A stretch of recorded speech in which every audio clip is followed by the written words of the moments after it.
teve na palestra do Capra já ficou sabendo um pouquinho sobre esse tema que ele desenvolve nessa entrevista, que é um tema que eu acho muito interessante, porque aborda a questão dos processos e níveis.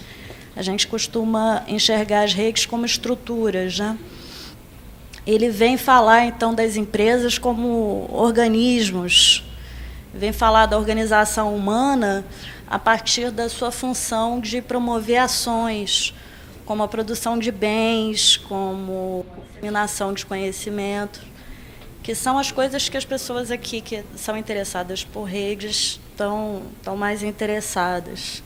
E aí ele começa com uma crítica às teorias organizacionais dessa entrevista, que sempre estão apontando as estruturas como a partir de sua formalidade, que faz ignorar a criatividade, a flexibilidade, a adaptabilidade, que são características, fenômenos, né, que a gente observa nas redes sociais. E aí ele vai se interessar pelos nodos e os processos que estão envolvidos nas redes, a partir de outras áreas, como biologia, física. E aí vai observar, por exemplo, a simbiogenese, onde os organismos vão se combinando para promoverem ações juntos. E aí ele entra no social. A gente sempre fica, com relação à parte social das redes, meio embananado. Eu fiz aí uma sintetização de como ele estrutura as questões do nível social na entrevista. Importante apontar que o significado é uma coisa que a gente costuma ignorar quando pesquisa a rede, todo o contexto cultural, que essa forma que tem as estruturas das redes, ela se manifesta através de padrões, existe fator temporalidade que a gente costuma ignorar. Essa temporalidade se manifesta através do processo. Então, no nível, a partir da biologia, a gente pode enxergar essa temporalidade, evolução, comportamento das pessoas que estão interagindo em rede. A partir desses padrões, a gente pode, enfim, olhar para o que essas pessoas fazem juntas, que é produzir coisas.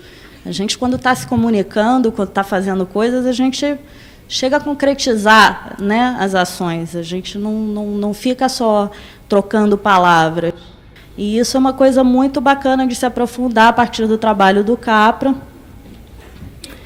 que finalmente chega, com relação ao que está sendo produzido, a se debruçar na questão da cognição, que é como é que é processada essas informações, como é que esses comportamentos eles vão se organizando na mente de cada pessoa que está participando e formando esses contextos comuns, esse consenso cultural que é a informação.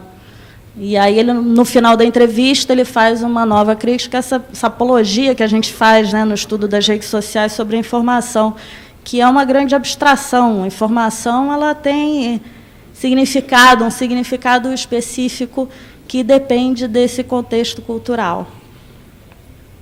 Isso. Então, está aí meu contato, quem estiver interessado sobre contextos culturais e cognitivos. Eu fiz um mapa focando nessa questão que eu acho que é uma grande contribuição do Capra para quem trabalha com redes sociais, que é essa ideia de que é possível, que existe um padrão, que é autopoético, que é auto-organizado, emergente, e que ele está presente em todas as organizações vivas, em todas as dimensões da vida, né? E que esse padrão é um padrão rede. Esse padrão, ele carrega informações que definem o design das relações. E ele está presente tanto no domínio biológico, quanto no social cognitivo.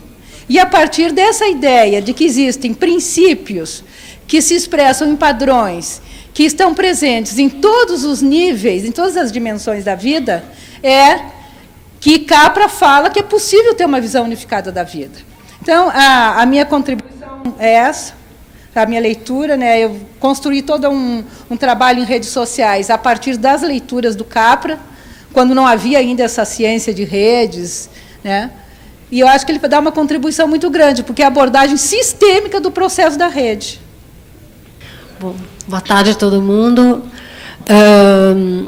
Quando o Augusto postou na Escola de Redes, eu vi o nome da Vanessa, eu achei que era super legal, super oportuno, porque eu me considero uma pessoa que está estudando esse tema, e essa moça foi uma das primeiras inspirações que eu tive. Acho que podia pôr o próximo slide. Pode ser? Então, por isso eu coloquei ali uma feliz seguidora, né? Eu sou uma feliz seguidora dessa moça. E aí está a carinha dela e algumas coisas nas quais ela está envolvida. Então, acho que a primeira coisa a dizer sobre a Vanessa não é sobre o trabalho teórico dela, mas é um ponto que o Augusto colocou e que eu acho fundamental, que é quem estuda redes tem que viver em rede. E não é tão simples quanto a gente imagina. Esse compartilhar, às vezes você fala, puxa, aqui, até onde eu vou, o que eu compartilho, o que eu não compartilho. E essa moça, ela... Ah, obrigada, Augusto. Acho que é esse, né? Normalmente. E essa moça, ela tem um trabalho acadêmico, ela é ligada à Universidade de Nova York, mas ela escreve muito no blog. E ela está envolvida, por exemplo, nessa conferência Contact, que é promovida pelo Douglas Rushkoff, em Nova York. Ele é um jornalista muito famoso, que fez um filme, até recentemente, um livro, Program or Be Programmed. Então, assim, ela é uma grande atratora de reflexão na web.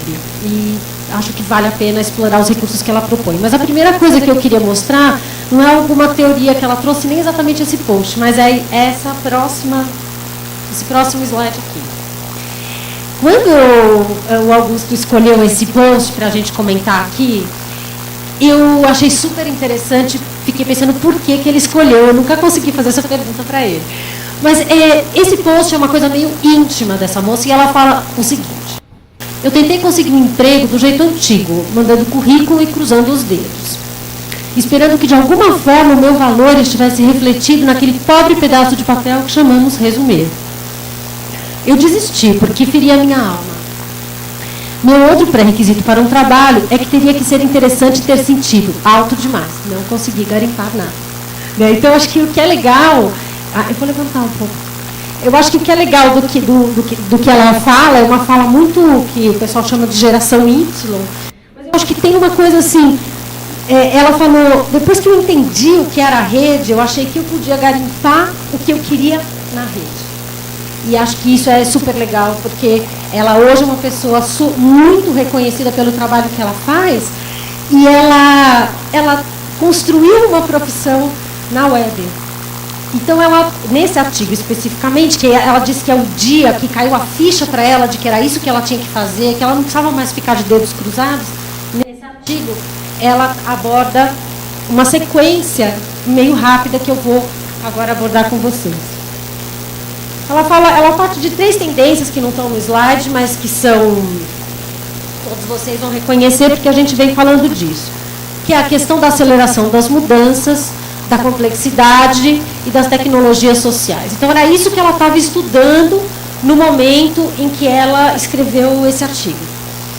E aí ela faz um raciocínio que é muito simples, muito lógico, e que tem a ver com uma conversa que a gente teve no Open Space com o Jerry hoje de manhã, que é o seguinte: tudo é informação, você pode traduzir tudo em informação, né?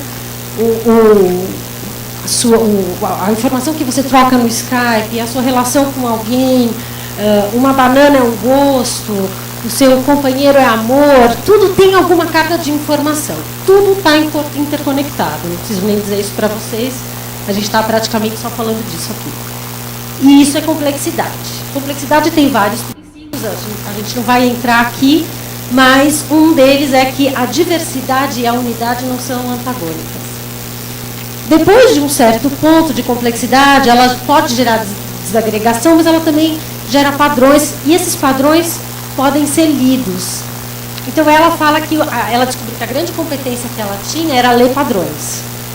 Tá. E aí, aquela questão que acabou de falar, é possível conectar em 6 passos qualquer pessoa, então passamos do ponto de escassez. Temos em mão tudo o que precisamos para fazer acontecer. A questão é, a gente vive uma mentalidade de escassez uma sociedade que acredita que precisa controlar, de que se você não controlar, a pessoa não vai fazer, de que o teu funcionário tem que bater o ponto, de que você tem que estar organizando tudo para que aquilo dê certo. Uma sociedade tensa, mas que, na verdade, a gente está numa era de abundância, só que com uma filosofia de escassez. E é isso que ela fala nesse artigo do Futuro é a Rede. Ela fala o futuro é a rede, porque na rede a gente sente essa abundância, a gente pode viver essa abundância.